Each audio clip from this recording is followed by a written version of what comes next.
Kita mulai saja ya? Ya Pak, boleh. Oke ya.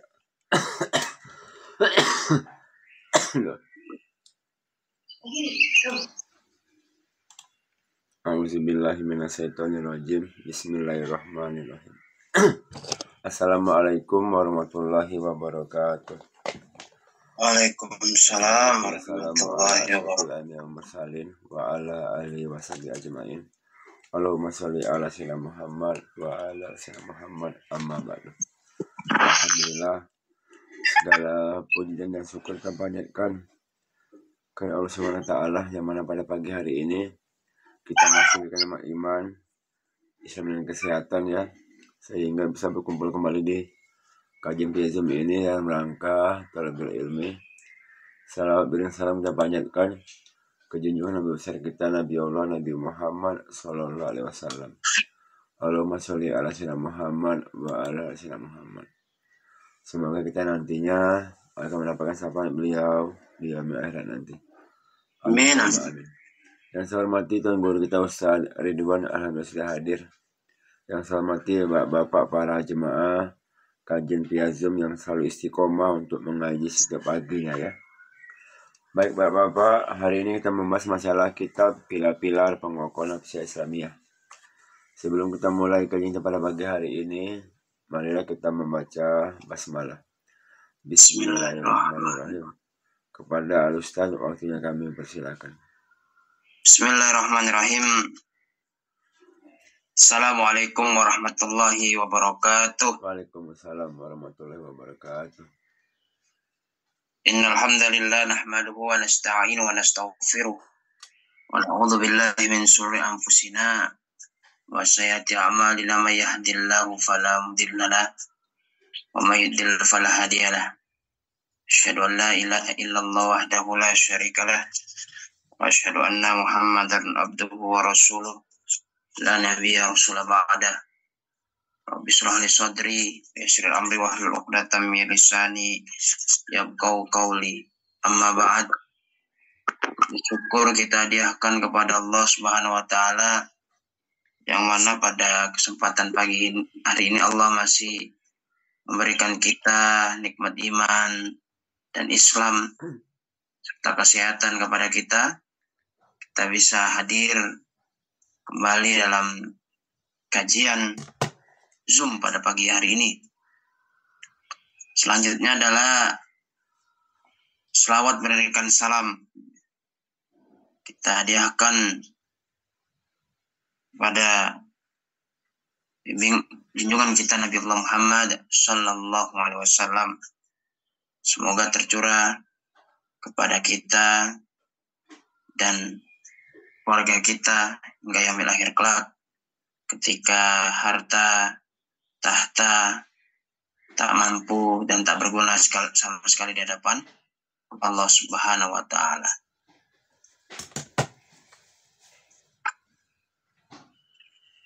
Yang saya hormati pada kesempatan pagi hari ini Bapak Al-Pakar sebagai pemandu acara. Saya hormati Bapak Ibu hadirin hadirat jamaah yang berbahagia. Kita akan membahas tentang perkara tawakal dan ikhlas. Ada beberapa perkara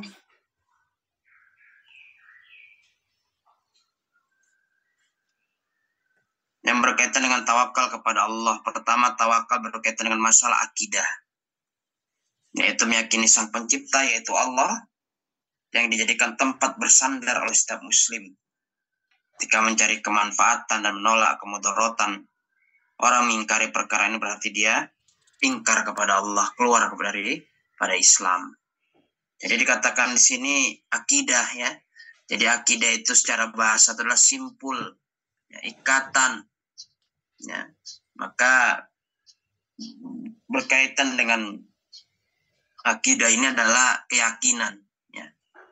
Ada amalan qalbi, ya.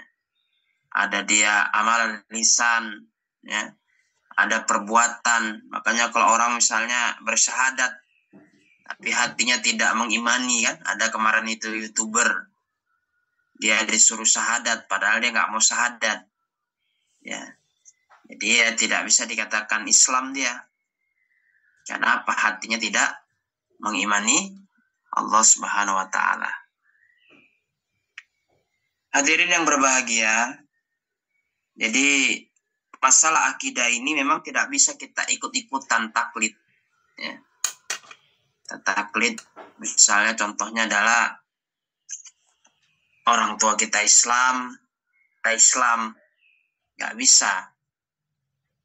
Ya, jadi dalam masalah akidah ini kita berhak untuk memilih, ya, agama apa yang kita pilih dalam kehidupan kita.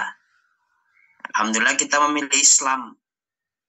Maka Islam itu harus kita, kata Rasulullah, Islam di akhir zaman ini bukan dengan tangan kalian pegang, tapi dengan gigi geraham kalian. Terus Rasul mengatakan, orang yang mengemban Islam pada akhir zaman itu seperti menggenggam bara api. Di mana bara api itu, ketika dia pegang maka terbakar tangannya, ketika dia lepaskan maka terbakarlah seluruh tubuhnya. Itulah Islam.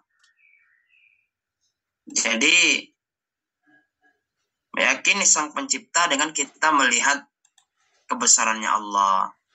Kita melihat bagaimana Allah Subhanahu wa taala menciptakan alam semesta ini. Ya. Kita melihat bagaimana Allah, ya, menjadikan siang, menjadikan malam, ya. Bumi ini berputar. Itu membuktikan bahwasanya ada Sang Pencipta. Kenapa dia nggak nampak, Ustadz? Itulah kita diuji. Kenapa dia nggak seperti ini, seperti itu? Maka daripada itu, segala sesuatu yang berkaitan dengan Allah, kalau tidak ada di dalam Al-Quran, tidak bisa kita bahas. Kenapa? Karena itu merupakan hal yang gaib. Pertama. Yang kedua apa? Tidak sanggup akal kita, otak kita untuk mencerna yang tidak ada fakta, yang tidak terindra kepada kita. Baik Bapak Ibu, dan juga Allah itu dijadikan tempat bersandar. Ya. Jadi Allah itu adalah tempat meminta kepada kita. Bukan kepada yang lain kita meminta. Tapi kita meminta hanya kepada Allah Subhanahu wa taala, bukan yang lain. Jadi kalau kita mintanya bukan kepada Allah, ya, berarti kita apa? Dalam artian sayang sekali kalau kita hanya minta kepada manusia, bukan minta kepada Allah. Kalau minta kepada manusia, sekali dua kali diberikan. Setiap hari kita minta, ya ini berarti keterlaluan ini, ya. Atau istilahnya sekali dua kali dikasih, diberikan bisa. Tapi kalau selanjutnya ini berarti ada masalah, itulah manusia. Tapi dengan Allah, kita meminta segala sesuatu, si Allah berikan seperti itu.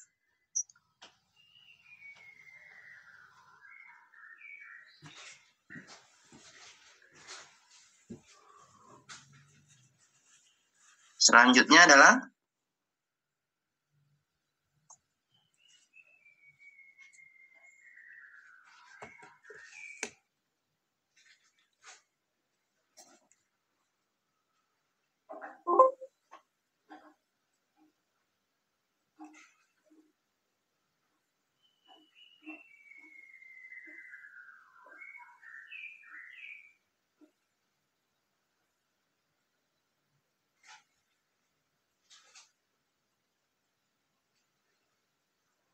dikatakan di sini, dan juga seorang muslim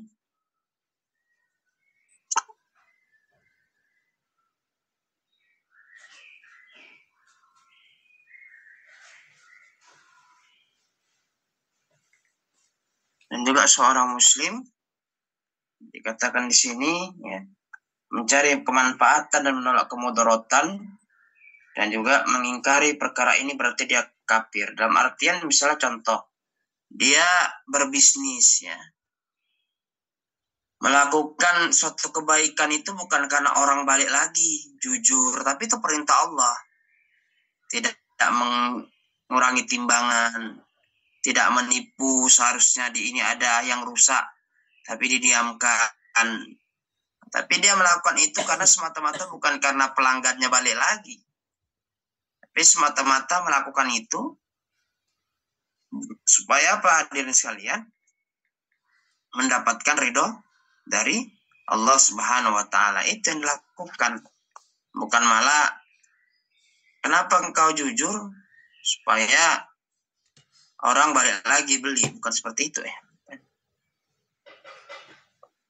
Nah, bukan seperti itu. Kenapa engkau jujur? Karena perintah agama. Seperti itu.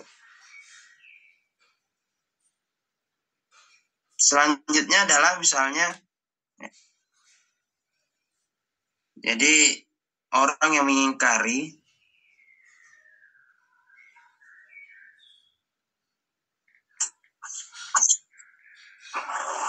perkara ini, dia telah keluar dari Islam. Dalam artian apa? Tidak meyakini bahasanya Allah Subhanahu wa Ta'ala sebagai tempat dia meminta segala sesuatu.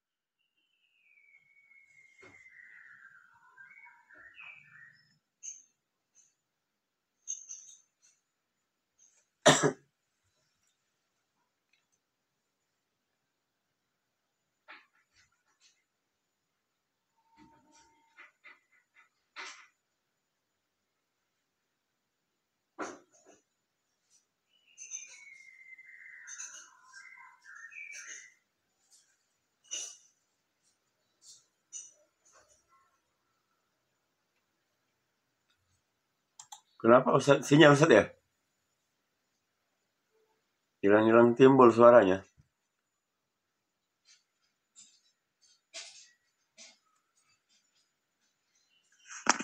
Bismillah, dari sini saja ya Pak ya. Ya. Agak.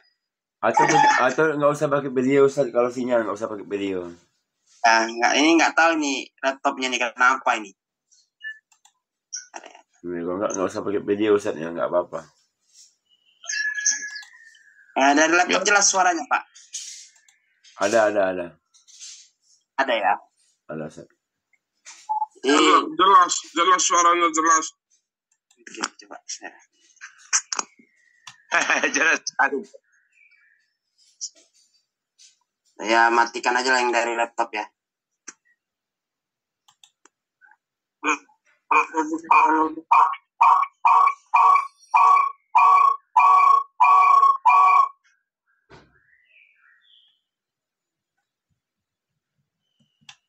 Iya, dan sekalian.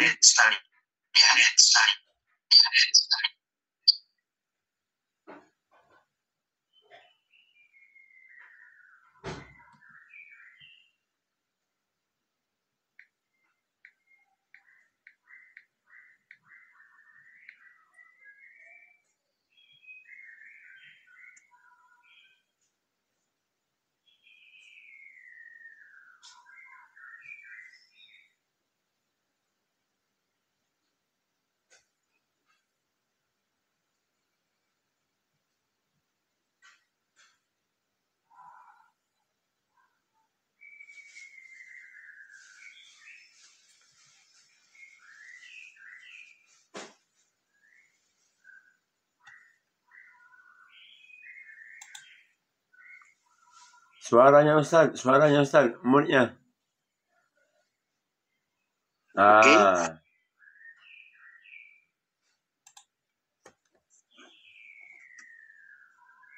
Dikatakan di sini jamaah sekalian, jadi dia telah mengingkari Allah Subhanahu wa Ta'ala dalam artian apa yang dilakukannya tidak sesuai dengan apa yang Allah perintahkan. Selanjutnya apalagi, yaitu setiap hamba wajib bertawakal kepada Allah dengan segala urusannya. Tawakal ini termasuk aktivitas hati, sehingga jika seorang hamba mengucapkan tanpa tidak meyakini dengan hatinya, maka ia tidak dipandang sebagai seorang yang bertawakal. Dalam artian tawakal di sini ialah tidak hanya dalam hal kita setelah selesai usaha, tapi sebelum, dengan niat kita ya. Niat kita usahanya apa? Untuk menggapai ridho Allah Subhanahu wa Ta'ala, bukan yang lain. Setelah itu apalagi, setelah kita bertawakal kepada Allah ya, kita melakukan kausalitas. Apa itu bisnis kita? Misalnya kita, contohnya adalah dagangan kita, ya, tempatnya kita rapikan, bersih, rapi, kan gitu. Jadi kok misalnya kita contoh itu ya, warung-warungnya tertata rapi, bersih, itu kan kita berikhtiar kita, ya. Dan terakhir ya kita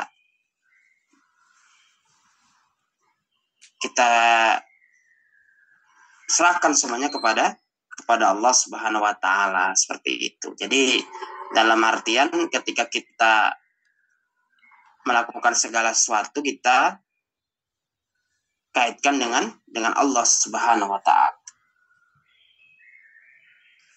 Hadirin yang berbahagia, ya.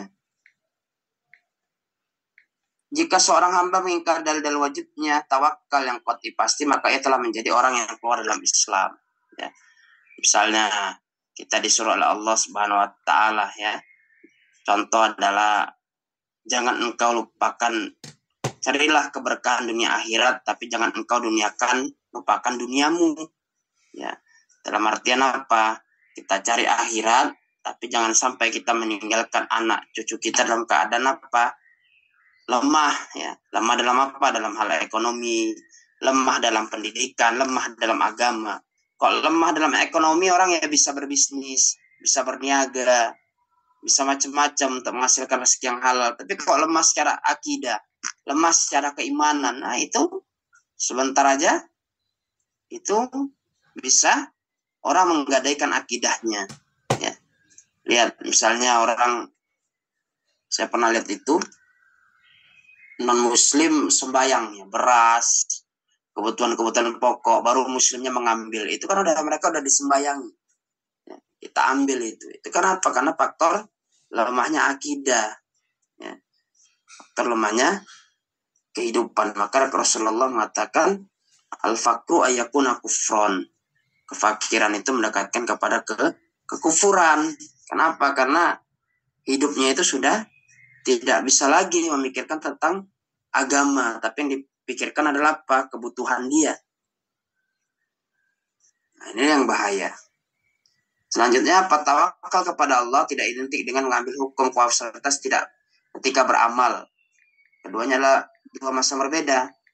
Ya, dalil-dalilnya pun berbeda. Buktinya Rasulullah senantiasa bertawakal kepada Allah pada saat yang sama beliau beramal dengan berpegang pada hukum kausalitas. Contoh misalnya ketika perang, Rasulullah kan tidak hanya berdoa kepada Allah, tapi kan Rasulullah juga menyiapkan pasukan pada saat perang Badar.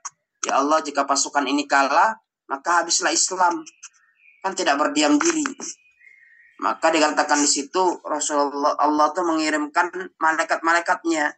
Jadi orang-orang kafir Quraisy yang itu perang dengan Rasulullah dan mereka terbakar, mereka lah yang berhadapan dengan malaikat-malaikatnya Allah Subhanahu wa taala. Ya, sama waktu perang Ahzab, perang Khandaq itu. Juga Rasulullah juga menyiapkan strategi militer, ya, seperti mengorek parit, ya, menyiapkan pasukan-pasukan, ya, dan juga berdoa kepada Allah Subhanahu wa taala. Jadi dia tidak meninggalkan kaidah kausalitas sebab akibat, ya, dia melakukan hal tersebut. Beliau telah merintahkan para sahabat agar melakukan kedua perkara tersebut, baik yang ada dalam Al-Quran atau hadis. Beliau telah menyiapkan kekuatan yang mampu dilakukan seperti mengeruk, ya, menutup sumur-sumur pada saat perang Badar dan menggali parit pada saat perang Khandaq. Beliau pernah meminjam baju besi dari Sofwan untuk berperang. Beliau menyebarkan mata-mata, memutuskan air dari Khaybar dan mencari informasi tentang kaum Quraisy ketika melakukan perjalanan untuk melakukan futuhat Mekah. Ya, Rasulullah ketika umrah, ya, umrah pertama itu kan Rasulullah tidak langsung membebaskan Mekah. Tapi Rasulullah melakukan strategi politik. Yang pertama itu adalah melakukan kesepakatan, melakukan perjanjian damai dengan tetangga-tetangga yang ada di Mekah, ya, sehingga Rasulullah datang ke Mekah ya tidak ada lagi peperangan. Kenapa? Mereka sudah menyadari kekalahan. Mau apa lagi coba? Rasulullah ya melakukan Fathul Mekah, dan Rasulullah adalah mengangkat derajat pembesar Quraisy. Ya, siapa yang masuk ke dalam rumahnya dia aman, ya. Dia masuk ke rumahnya Abu Sufyan juga aman. Supaya apa? Supaya ada rasa dalam Islam. Oh, ternyata Islam tidak hanya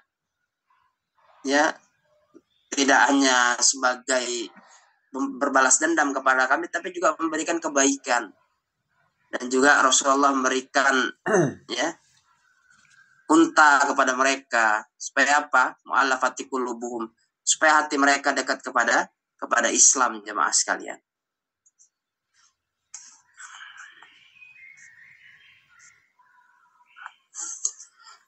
Beliau pun pernah mengangkat beberapa sahabat sebagai pengawal beliau sebelum turun firman Allah, wallahu ya'simuka minan nas, dan Allah melihara kamu dari gangguan manusia. Jadi Rasulullah ya sebelum turun ayat ini ya Rasulullah ya Umar bin Khattab, Abu Bakar itu kan sebagai pembantu beliau yang ada di bumi. Ya. Wa ilas sama Jibril, yang ada di langit itu adalah Jibril. Itu apa? Untuk menjaga beliau. Ya. Bagaimana kafir Quraisy itu kan sangat luar biasa ya. Apalagi setelah meninggalnya paman beliau, yang itu pembesar Quraisy. Ya. Malah setelah meninggal pamannya beliau, maka siksaan yang sangat luar biasa yang terjadi pada Rasulullah Muhammad SAW. Begitu pula aktivitas beliau selainnya ketika berada di Madinah setelah berdirinya daulah Islam. Ketika kekuatan berada di tangan Rasulullah, ketika daulah Islam tegak, Rasulullah melakukan manuver-manuver pasukan ya untuk menggetarkan musuh-musuh Allah.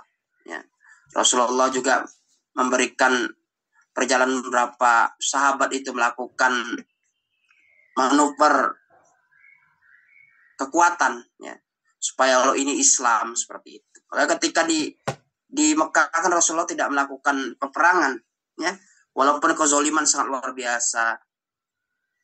Bagaimana keluarga Yasir, bagaimana Bilal bin Rabah itu sudah ya penyiksaan yang sangat luar biasa, tapi Rasulullah dikatakan kita belum ada turun ayat untuk berjihad, belum ada kita untuk mengangkat pedang seperti itu.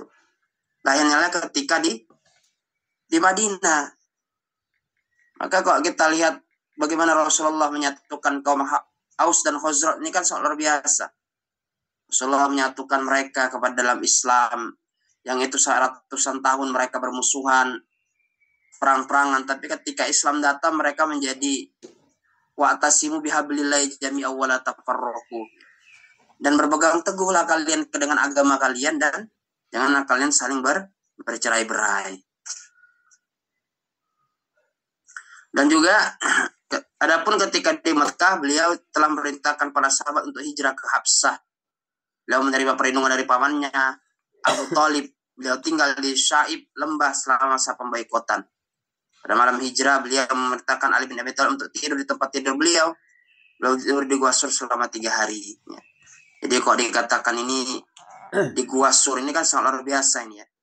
Bagaimana Allah menipu ya pandangan mata orang kafir Quraisy. Kenapa menipu? Karena di situ setelah Rasulullah masuk ke Gua Sur, gua itu diselimuti oleh sawang ya, atau sarang laba-laba dan juga sarang burung merpati. Maka orang kafir Quraisy mengatakan, mana mungkin Muhammad itu masuk ke dalam, sedangkan di situ ada laba-laba, ya ada sarang burung merpati. Kalau misalnya Rasulullah masuk ke dalam, pasti Muhammad masuk ke dalam, pasti ini sudah tidak ada sarang laba-laba ini. Ya, ini yang jemaah sekalian buktikan bahwasanya Allah wa'adallahu alladziina aamanu minkum in tansurullaha yansurkum wa yusabbi aqdamakum. Ketika menolong agama Allah, Allah akan tolong kita. Ya. Dari ada yang tidak disangka-sangka Allah akan tolong kita. Yakin kita bahwasanya Allah Maha Penolong bagi kita, insya Allah Allah akan memudahkan segala urusan kita. Jika kita yakin bahwa Allah menolong kita seperti itu.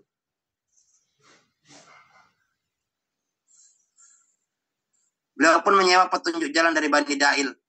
Semua itu menunjukkan bahwa beliau telah melakukan amal sesuai dengan kaidah kausalitas. Kenapa Rasulullah mencari petunjuk jalan? Supaya jalan yang dilalui itu tidak biasa. Seperti orang biasa yang melalui dari Mekah ke Madinah. Mencari jalan alternatif lain supaya tidak diketahui oleh rombongan kafir Quraisy. Tapi pada saat yang sama beliau pun tidak menafikan tawakal. Karena tidak ada hubungannya antara tawakal dengan menggunakan kaidah kausalitas ketika beramal. Mencampur adukan antara keduanya akan menjadikan tawakal hanya sekedar formalitas belaka yang tidak ada dampaknya dalam kehidupan. Sebagaimana dari Rasulullah, dari Allah, dalilnya, alladzina qala lahumun nasu innan nasa qad jama'u lakum fasawhum fadadahum imanaw wa qalu hasbunallahu wa ni'mal wakil. Hai orang-orang menaati Allah dan Rasulnya, yang kepada mereka ada orang mengatakan, sungguhnya manusia telah mengumpulkan pasukan untuk menyerang kamu, karena itu takutlah kepada mereka. Maka perkataan itu menambah keimanan mereka, dan mereka menjawab, hasbunallahu wa ni'mal wakil. Cukuplah Allah menjadi penolong kami, dan Allah adalah sebaik-baik pelindung. Inilah bagaimana Rasulullah menjadikan Allah itu sebagai pelindung, bukan yang lain. Wa tawakkal 'alal hayy alladzi la yamut. Yang bertawakal kepada Allah yang hidup kekal dan tidak mati. Wa 'alallahi falyatawakkalul mu'minin. Dan hanyalah kepada Allah orang yang beriman harus bertawakal. Fa idza azamta fatawakkal 'ala Allah. Kemudian apabila kamu telah membulatkan tekad, maka bertawakallah kepada Allah. Wa may yatawakkal 'ala Allahi fa huwa hasbuh. Dan barang siapa bertawakal kepada Allah, niscaya Allah akan mencukupkan keperluannya. Fa'buduhu wa tawakkal 'alaihi. Maka sembahlah Dia dan bertawakallah kepadanya. Fa in tawallaw faqul hasbiyallahu la ilaha illahu alaihi wa tawakkaltu wa huwa rabbul arsyil azim. Jika mereka berpaling dari keimanan, maka katakanlah, cukuplah Allah bagiku, tidak ada Tuhan selain Dia, hanya kepadanya lah aku bertawakal. Dia adalah Tuhan memiliki arsy yang agung. Wa man yatawakkal 'ala Allahi fa innallaha 'azizun hakim. Barang siapa bertawakal kepada Allah, maka sungguhnya Allah Maha perkasa lagi Maha bijaksana. Dan masih banyak ayat-ayat tentang yang menunjukkan wajibnya kita bertawakal, menyerahkan urusan kita kepada Allah Subhanahu wa taala. Dari Ibnu Abbas dalam hadis menceritakan 70.000 golongan yang akan masuk surga tanpa hisab dan tanpa disiksa terlebih dahulu. Rasulullah bersabda, humul ladina la yarakuna wa la yastarakun wa la yatatayyaruna wa 'ala rabbihim yatawakkalun. Mereka adalah orang-orang yang tidak melakukan praktek ruqyah yang diminta ruqyah, juga tidak melakukan praktek tahayyur, dan mereka senantiasa bertawakal kepada Tuhannya. Jadi tahayyur atau jahiliyah merupakan bagian dari syirik yang dilakukan ketika seorang hendak pergi untuk melakukan apa saja dengan cara menerbangkan burung. Jika terbang ke arah kanan, maka itu merupakan isyarat untuk dilakukan. Sebaliknya jika kiri, untuk ditinggalkan. Jadi ruqyah di sini yang perlu dipahami adalah kalau dia tidak ruqyah yang sesuai dengan Islam, itulah yang dia tertolak seperti itu. Gimana Ustaz yang tidak sesuai dengan Islam? Ya jin-jin itu bisa jadi mereka juga minta sajen itu dengan menggunakan bahasa-bahasa Al-Quran, seperti itu. Ada yang seperti itu. Maka kita lihat juga ruqyahnya, apakah ini benar sesuai dengan Islam atau malah melenceng seperti itu. Nah, atau misalnya ruqyah minta telur, ya, kalau telur untuk dimakan peruqyahnya nggak apa-apa, ya, minta kembang, ya, minta hal-hal, atau misalnya hal-hal di luar, hal-hal yang najis, kotoran, nah itu udah nggak sesuai dengan Islam. Ya. Jadi kalau hanya dia membaca Al-Quran, membaca ayat, ya, suruh minum air putih, ya. Karena Rasulullah juga pernah membacakan Al-Fatihah, ya. Diminumkan kepada orang tersebut tidak ada masalah kalau seperti itu. Dari Ibnu Abbas semuanya Rasulullah ketika bangun malam tahajud suka membaca Allahumma laka aslamtu wa bika amantu wa alaika tawakkaltu. Hanya kepadamu aku berserah diri, aku beriman dan hanya kepadamu aku bertawakal. Dari Abu Bakar, ia berkata ketika kami berdua sedang ada di Gua Sur, aku melihat laki-laki kaum musyrik. Mereka ada di atas kami.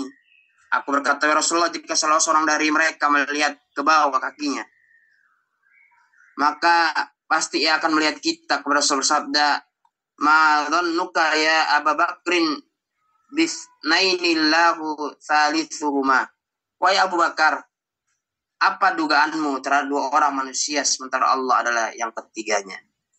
Jadi kalau kita menolong agama Allah, maka Allah lah yang akan melindungi kita. Dari Ummi Salamah, sungguhnya Nabi ketika akan keluar dari rumah beliau membaca Bismillahi tawakkaltu 'ala Allah. Ya, bisa tambahkan la haula wala quwata illa billah. Yang menyebut Allah yang bertawakal kepada Allah, tiada daya dan upaya kecuali dari Allah Subhanahu wa taala. Dari Anas bin Malik, sesungguhnya Rasulullah bersabda, "Idza kharaja ar-rajulu min baitihi faqala," ketika seorang keluar dari rumahnya kemudian membaca Bismillah tawakkaltu 'ala Allah la haula wala quwata illa billah. Dan membaca dengan nama Allah aku bertawakal kepada Allah, tidak ada daya dan kekuatan kecuali dengan kuasa Allah. Yuqalu lahu hasbuka qad kafaitu wa qaitu fayalqa syaitanan akhara fayaqulu lahu kaifa laka bi rajulin qad kufiya wa ufiya wa hudiya. Maka akan dikatakan kepadanya, cukup bagimu, engkau sungguh telah diberi kecukupan, engkau pasti akan diberi petunjuk, engkau pasti dipelihara. Kepada dua setan yang bertemu berkata salah satunya kepada yang lain, bagaimana engkau bisa menggoda seorang yang telah diberi kecukupan, dipelihara dan diberi petunjuk. Maka ini doa yang sangat luar biasa. Ketika kita berpergian, ya, keluar rumah, maka bacalah Bismillah tawakkaltu 'ala Allah la haula wala quwata illa billah. Ya. Kita menyebut nama Allah, aku bertawakal kepada Allah. Dari Umar bin Khattab, bahasa Rasulullah bersabda, "Lau annakum tawakkaltum 'ala Allahi haqqan tawakkulihi la razaqakum kama yarzuqu tayra ta'du khimasan wa taruhu bitana." Jika kalian benar-benar bertawakal kepada Allah, sungguh Allah akan memberikan rezeki kepada kalian. Bagaimana Allah telah memberikan rezeki kepada burung. Burung itu pergi dalam perut kosong dan kembali ke sarangnya dengan perut penuh makanan. Hadis Al-Hakim. Jadi jamaah sekalian, banyak orang yang takut ya, ketika hijrah, ketika keluar dari kerjaan yang itu ada unsur keharaman, takut ya, nanti anakku makan apa ya, istriku nanti kebutuhannya gimana, skincare-nya gimana ya, listrik gimana, itu sering gitu ya. Karena walanabluwannakum bisyai'in minal khauf, Allah tuh akan menguji kita dengan rasa takut. Rupanya kita saudarisan, tetap hidup juga ya kita rupanya. Ya iya, tetap hidup. Ya. Katakan Allah, kullu nafsin dha'iqatul maut ya. Kita ini yang bernyawa ini pasti akan mati ya. Ya, jadi idza ajalum la yastakhiruna sa'atan. Jika telah datang azal ini, dia tidak dapat dimajukan dan tidak dapat dimundurkan. Ya. Jadi ketakutan kita tidak menyebabkan kita panjang umur. Ya, keberanian kita pun juga tidak memendekkan umur juga. Karena umur itu sudah ditakar oleh Allah Subhanahu wa taala. Ya, jadi ya bersabar, kata Imam Ali itu kan. Bagaimana dia takwa itu adalah Pertama dia al-khauf min rabbil jalil, takut kepada Tuhannya. Yang kedua adalah ridho bil qalil, ridho dengan yang sedikit. Ridho, karena rezeki kita itu adalah apa yang kita makan. Di ATM kita, di saldo rekening kita itu belum rezeki kita. Ya bisa jadi ya Allah Subhanahu wa taala memanggil kita, ya. Manggil kita pulang. Contoh misalnya, yang di perut aja bisa jadi kita muntahkan, kan itu belum rezeki kita. Kita makan nih di perut kita. Tiba-tiba sakit lah, sakit perut, sakit ini ya, muntaber, itu keluar lagi. Ya, itu belum rezeki. Inilah yang terkadang manusia takut ya. Sebenarnya bisa, tapi karena banyak keinginan. Kita di sini kan sama, hamba Allah yang bertakwa kepada Allah. Cuma dengan keinginan-keinginan yang berbeda-beda seperti itu. Jadi jemaah sekalian, contohnya adalah cicak ya. Cicak itu cobalah ya. Dia di dinding ya. Tapi makanannya nyamuk terbang juga. Ya. Secara akal tuh, nyamuk dia di dinding ya. Cicak itu di dinding, nyamuk terbang. Ya. Nyamuk terbang itu kan kalau secara akal harusnya kan musuhnya itu yang terbang juga, tapi ini enggak. Hanya hinggap ya, menggunakan lidahnya untuk menangkapnya nyamuk. Adalah kuasa Allah. Dan juga dikatakan di sini, jemaah sekalian, adapun ikhlas dalam ketaatan adalah meninggalkan sikap ria. Jadi kita kajian ya.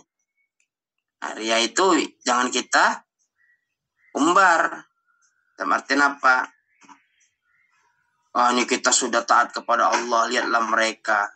Itu bisa jadi kita ria. Ria di sini adalah misalnya ya, dalam artian kita ini hanya mengharapkan ridho manusia, ini ya nggak akan dapatkan pahala seperti itu.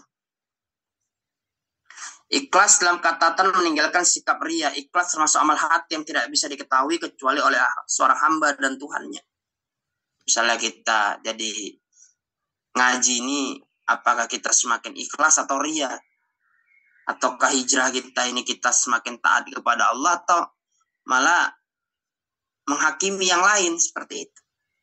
Dalam artian kita mengajak saudara kita, ya. Seperti itu. Ya.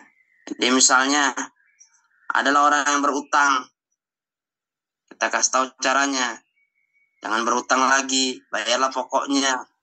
Ya, tapi dia nggak mau ya, minta kita bayari, yang utang siapa ya. Maka inilah mental kalau kata teman-teman itu mental korban ya. Jadi harus dipahamkan dia bahwasanya utang harus dibayar. Terkadang urusan ikhlas ini sama dan campur baur bagi seorang hamba, hingga ia meneliti lebih lanjut dan bertanya-tanya pada dirinya, berulang-ulang berpikir kenapa dia melaksanakan ketaatan itu atau kenapa ia melibatkan diri dalam ketaatan. Jadi segala suatu kegiatan yang itu tidak ikhlas, yang itu tidak mengharapkan ridha Allahnya, bentar aja berantem ya kan. Nah tidak ada semata-mata mencari ridha Allah ya. Semua ingin berkuasa, ya udah terakhir berantem sana berantem sini ya. Karena tidak apa ikhlas, tidak mengharapkan ridhonya Allah Subhanahu wa taala. Seperti contoh misalnya Khalid bin Walid ya. Seorang pedangnya Allah, Saiful Haq. Itu kan pada masa Abu Bakar itu kan diuluk-ulukan itu. Kalau nggak perang dengan pakai Khalid bin Walid ini nggak menang lah kaum muslimin ya. Diuluk-ulukan dia. Sampai-sampai pada masa Abu Bakar, pada masa Umar bin Khattab, Khalid bin Walid digantikan oleh Ubaidah bin Zarrah. Ya. Tertegun Khalid bin Walid. Tapi apa kata Khalid bin Walid? Gak apa-apa lah jadi kopral ya. Jadi pasukan. Kalau semata-mata ikhlas karena Allah Subhanahu wa taala. Apa yang dilakukan oleh Umar bin Khattab supaya jangan jumawa. Ya. Kita menang perang ini karena Allah Subhanahu Wa Taala, bukan karena Khalid. Ya. Tapi karena Allah Subhanahu Wa Taala, supaya masyarakat ya tidak mengeluh-elukan, ya, tidak mengagung-agungkan Khalid bin Walid, karena yang diagungkan itu hanya Allah Subhanahu Wa Taala. Dan Khalid bin Walid ya, Saiful Haq, pedangnya Allah itu mati di atas tempat tidur. Tak mungkin pedangnya Allah itu mati di medan perang. Maka Khalid bin Walid itu orang yang memerangi peperangan yang nggak pernah kalah, ya, harus mati di atas tempat tidur. Dia pengennya matinya di perang. Ya. Udah badannya seluruhnya luka semua. Penuh dengan sayatan pedang, cambukan segala macam ya. Panah, anak panah segala macam. Tapi itu tadi nggak mati-mati juga. Ya. Karena kalau Allah belum katakan belum bisa pulang, belum. Ya. Akhir beliau mati di atas tempat tidur. Ya, inilah ya. Jadi jemaah sekalian, jika ia menemukan bahwa dirinya melaksanakan ketaatan itu semata-mata karena Allah, maka berarti telah menjadi orang yang ikhlas. Ya. Jadi semata-mata karena Allah, kita ibadah karena Allah, bukan yang lain. Ya. Udah nggak jadi pengurus BKM, nggak mau lagi sholat di masjid. Ini berarti salah nih. Ya. Berarti bukan karena Allah dia menjadi pengurus BKM, tapi karena manusia. Nah ini sakit hati ke Pak Ustadz ya. Begini-begini jangan. Kita tetap ibadah. Masalah itu kita harus hanya aturkan kepada Allah Subhanahu Wa Taala. Selanjutnya adalah ya, maka ia menjadi orang, jika ia menemukan dirinya ternyata melaksanakan ketaatan karena tujuan duniawi tertentu, maka berarti telah menjadi orang yang ria. Tujuannya hanya untuk duniawi, dielulukan sebagai orang baik, kan? Koruptor misalnya, dia korupsi 10 triliun, 1 triliun bagi-bagi ke masyarakat, itu kan orang baik itu. Bagi-bagi sembako, buat masjid, padahal yang dikorupsinya 9 triliun, ya. 1 triliun untuk masyarakat, supaya dibilang orang baik. Nafsiyah pola sikap seperti ini membutuhkan penanganan secara serius yang bisa menentukan waktu yang lama. Jika seorang telah sampai pada martabat di mana ia lebih suka menyembunyikan segala kebaikannya, maka itu menandakan dirinya telah ikhlas. Al-Qurtubi berkata, Al-Hasan pernah ditanya tentang ikhlas dan ria. Kemudian dia bertanya, di antara tanda keikhlasan adalah jika engkau suka menyembunyikannya kebaikanmu dan tidak suka menyembunyikan kesalahanmu. Abu Yusuf berkata dalam Al-Kharaj, Al-Mas'ar telah memberitahukan kepadaku dari Said bin Ibrahim yang berkata, mereka para sahabat menghampiri seorang laki-laki pada perang Al-Qadisiyah, ya, pedang dengan Romawi. Laki-laki itu tangan dan kakinya putus, ia sedang memeriksa pasukan saya membacakan firman Allah, wa may yuti'illah wa rasulahu fa ulaika ma'al ladzina an'ama Allahu 'alaihim minan nabiyyina was-siddiqina wasyuhada'i was-shalihin wa husnu ulaika rafiqah. Mereka itu akan bersama-sama dengan orang yang dianugerahi nikmat oleh Allah, yaitu nabi dan sadiqin, orang yang mati syahid dan orang yang salih, dan mereka itulah teman yang sebaik-baiknya. Seorang bertanya kepada laki-laki itu, siapa engkau wahai hamba Allah? Ia berkata, aku adalah orang dari kaum Ansor. Lalu tak mau menyebutkan namanya. Masya Allah. Mungkin sampai di sini Bapak Ibu, saya kembalikan ke Pak Al-Pakar sebagai pemandu dan pagi hari diskusi ya. Karena waktunya udah mau nyentuhnya. Ya, syukur Ustaz. Baik ya Bapak-bapak, Ibu-ibu, kita buka diskusi tanya jawab ya. Lebih kurang ada 9 menit sebelum kita tutup ya. Silakan yang mau bertanya tentang tawakal dan ikhlas. Yang punya kitab halaman 135 sampai 141 ya.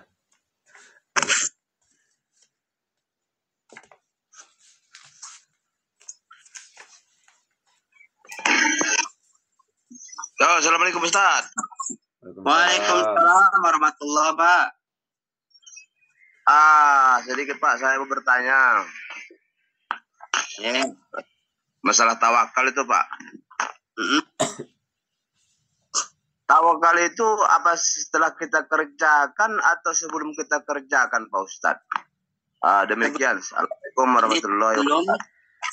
Ya, waalaikumsalam. Jadi sebelum, proses, dan sesudah itu semua melibatkan Allah Subhanahu wa taala. Itulah tawakal sebenarnya.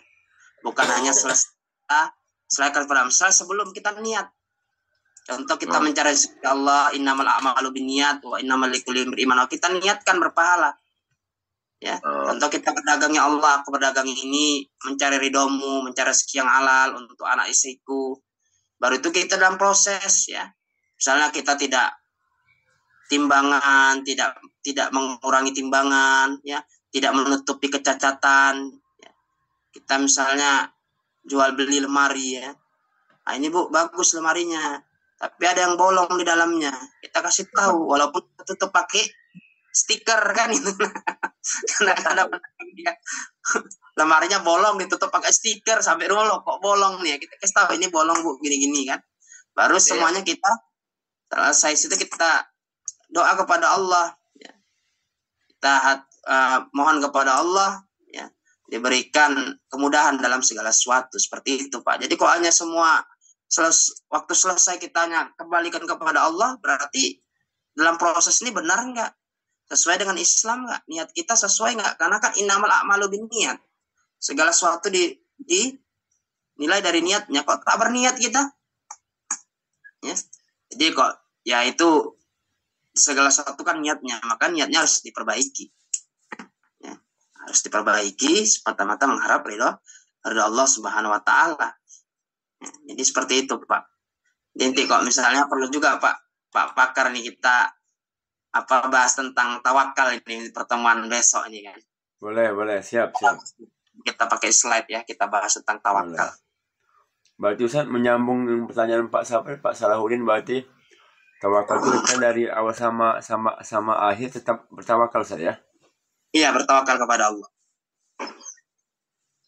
Ya, terima kasih Pak Ustadz. Sama-sama, Pak. Assalamualaikum warahmatullahi wabarakatuh. Waalaikumsalam warahmatullahi wabarakatuh. Sama kayak cerita apa tuh? Ustaz yang ada menambangkan kudanya, kan diikat dulu, baru dia bertawakal sama Allah gitu kan? Ya, kan berikhtiar. Iya, berikhtiar. Jadi kan nggak lepas kudanya kan? Kalau kelepaskan aja lah kuda dari kemana dia? Iya. Ya, yang lain silakan yang mau bertanya apa Bapak. Kita punya waktu lebih kurang 5 menit lagi ya. Berarti Senin depan kita bahas lagi masalah tawakal saja, biar lebih paham saja. Ada lagi Pak? Kalau nggak ada kita tutup aja Pak. Boleh. Insya Allah kita sambung Senin depan saja. Iya. Mau nanya itu kawan-kawan para jamaah. Udah paham berarti Pak. Alhamdulillah. Udah paham alhamdulillah kan gitu. Silakan Ustaz ditutup Ustaz. Iya. Insya Allah paham ya saudaraku semuanya. Assalamualaikum Ustaz. Oh nanya. Waalaikumsalam Pak ya. Salam. Satu antara tentang tawakal dan ikhtiar itu Ustaz.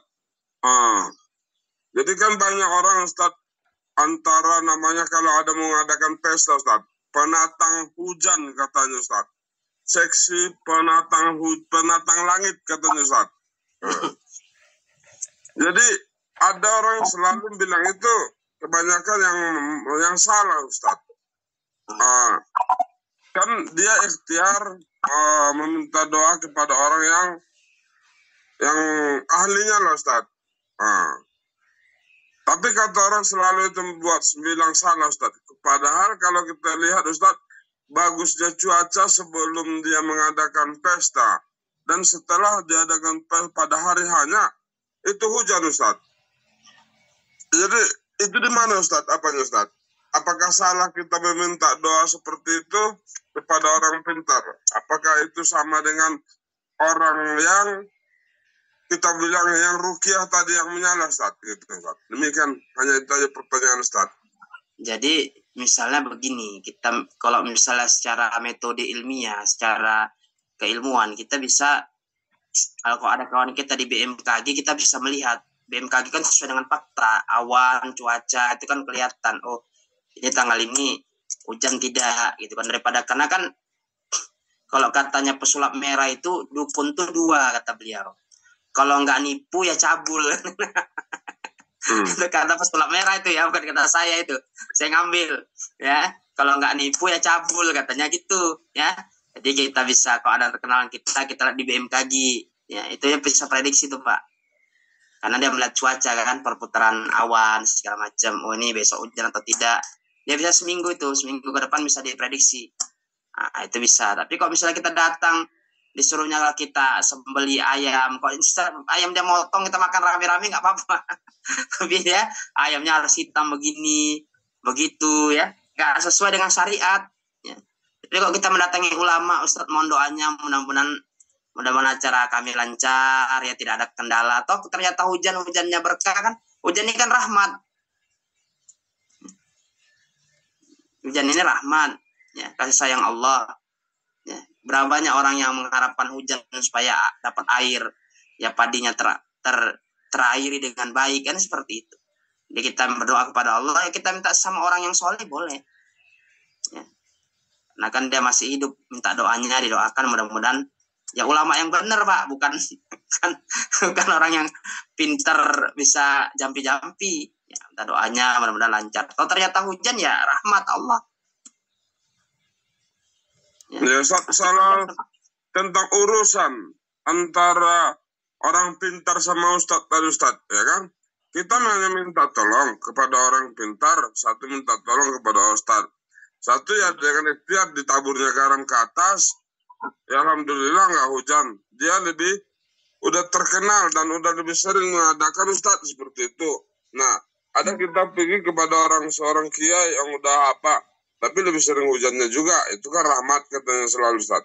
Sementara Nabi Muhammad kita juga kita bilang, dia minta pertolongan, perlindungan kepada pamannya tadi, Ustaz. Yang kedua, dia minta petunjuk jalan kepada ayah yang ahli juga, Ustaz. Gitu. Petunjuk jalan waktu ke hijrah, gitu, Ustaz. Kan dia minta yang ahli juga, bukan yang sembarangan dia minta, gitu, Ustaz. Nah, itu dia. Antara itu di mana membedakan tawakal dan ikhtiar, Ustaz? Yang benar. Kita ini kan, Pak, dikuasai oleh 2 lingkaran. Ada yang kita kuasai, ada yang tidak kita kuasai. Hujan itu kan daerah yang tidak kita kuasai. Ya. Berdoa kepada Allah yang kita kuasai, misalnya supaya nggak hujan ya, menaburi garam, ya, melihat cuaca, itu kan yang daerah kita kuasai.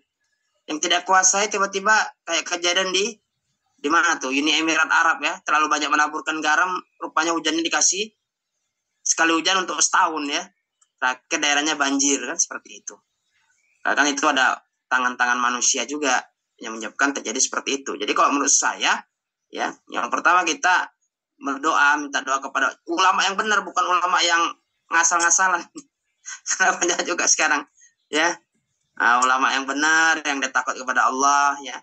Tidak pakai jampi-jampi bunga-bunga, karena nggak ada. Karena bedanya kita dengan umat terdahulu melalui perantara Rasul ya. Dulu orang berdoa minta kepada Rasul untuk mendoakan, sekarang nggak ada bypass ya. Kita minta langsung aja kepada Allah Subhanahu Wa Taala. Ya cara-cara tadi kan kita bisa ikhtiar ya. Kayak Rasul itu kan juga ikhtiar tadi Pak bilang kan. Dia minta pemandu jalan ya. Dia juga, Rasulullah juga ya menyiapkan pasukan, itu kan ikhtiar kita ya.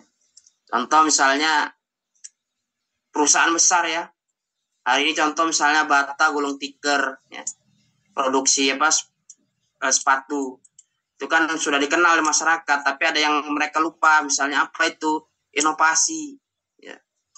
Orang anak Gen Z sama milenial ya nggak mau dipakaikan sepatu yang model lama kan gitu. Dia ikhtiar memang. Ikhtiarnya buat sepatu yang baik dan benar, bagus. Tapi modelnya kan nggak disukai anak muda. Ya mohon maaf, sekarang kan ini kan yang banyak yang tua-tua sudah dipanggil oleh Allah. Tinggal yang muda-muda ya. Yang itu sudah dewasa semua, kan mereka pasti melihat sepatu yang tidak ada perubahan ya.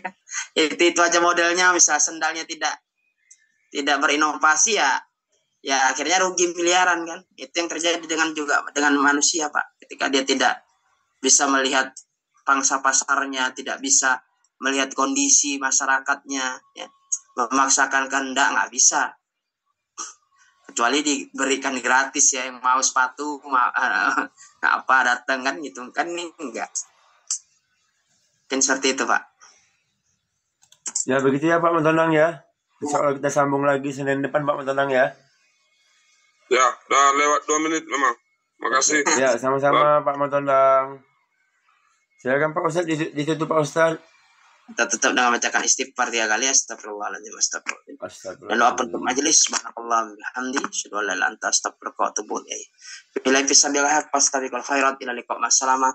Assalamualaikum warahmatullahi wabarakatuh. Waalaikumsalam warahmatullahi wabarakatuh. Syukran Ustadz, jasa kira Ustadz atas ilmu, waktu dan materi yang disampaikan. Semoga bermanfaat untuk Bapak-Bapak yang ada di pada pagi hari ini. Semoga Ustadz selalu beri kesehatan, dimudahkan segala urusannya, dilancarkan segala rezeki Ustadz. Amin. Dan juga semoga Bapak-Bapak yang hadir di sini ya, kita sama-sama diberikan oleh Allah kesehatan, dimudahkan segala urusan kita, dilancarkan rezekinya. Yang masih punya utang semoga cepat lunas, yang masih sakit semoga cepat sembuh, yang baru berhenti usaha semoga usahanya lancar ya. Dan juga semoga hari ini apa yang kita kerjakan mendapatkan keberkahan dari Allah Subhanahu wa taala. Amin ya rabbal alamin.